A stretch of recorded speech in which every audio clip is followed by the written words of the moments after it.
Hello friends, मैं हूं आपके सामने गौरव मिगलानी। इस वीडियो में हम बैंक रिकंसिलिएशन स्टेटमेंट का प्रैक्टिकल फोर्थ क्वेश्चन डिस्कस करने जा रहे हैं।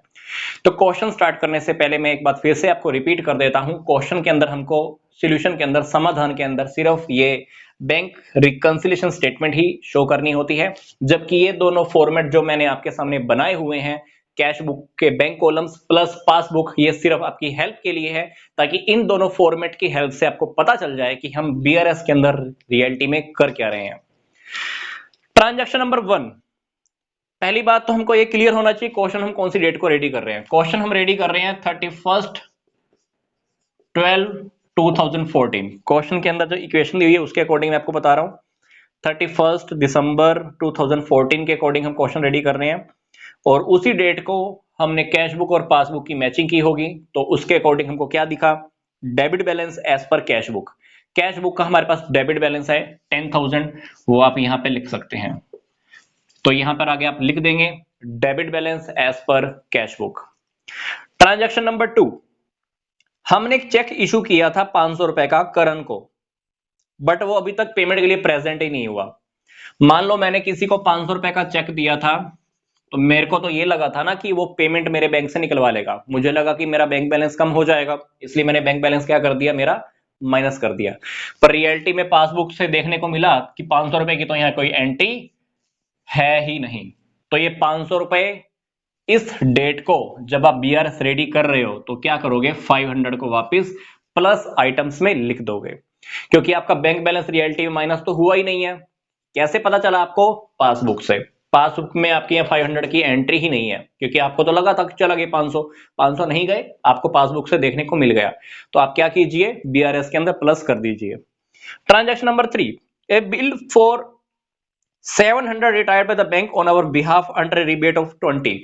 हमने बैंक को एक बिल की पेमेंट करने के लिए बोली हुई थी। कितने का बिल था वो, 700 रुपए का। बैंक ने उसकी पेमेंट की 20 रुपए रिबेट पर, मतलब बैंक ने पेमेंट की है 680 रुपए। मतलब हमारा बैंक बैलेंस कम होने वाला था। हमने बैंक को 700 रुपए का बिल दिया था और हमको लगा था कि मेरे बैंक से 700 रुपए गए, मेरे को लगा था कि बैंक 700 रुपए की पेमेंट कर देगा। पर रियलिटी में जब बैंक ने पेमेंट की, उस बिल की पेमेंट की, तो 700 रुपए नहीं की, बिल की पेमेंट बैंक ने कितनी की, 680 की। तो अल्टीमेटली मैंने 20 रुपए एक्स्ट्रा माइनस कर दिए हैं।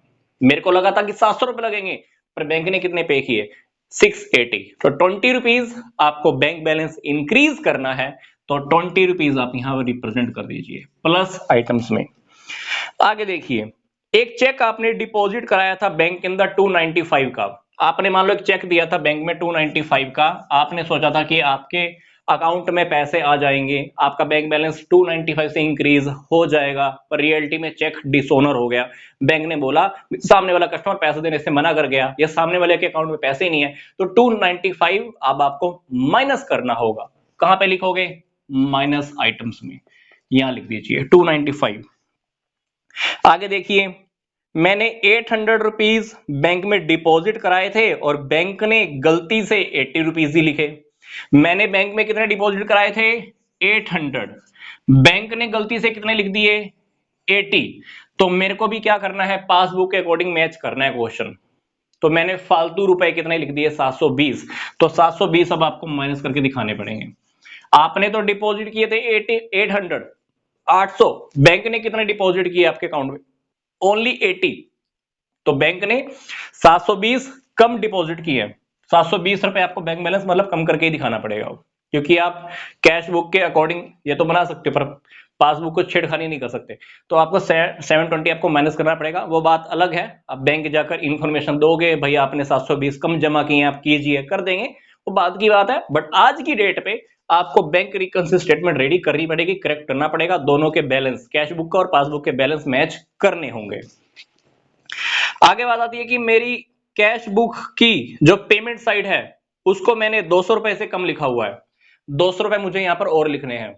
मेरा बैंक बैलेंस क्या हो जाएगा, कम हो जाएगा। तो बैंक बैलेंस कम हो जाएगा तो अल्टीमेटली आपको यहां पर कम ही करना है।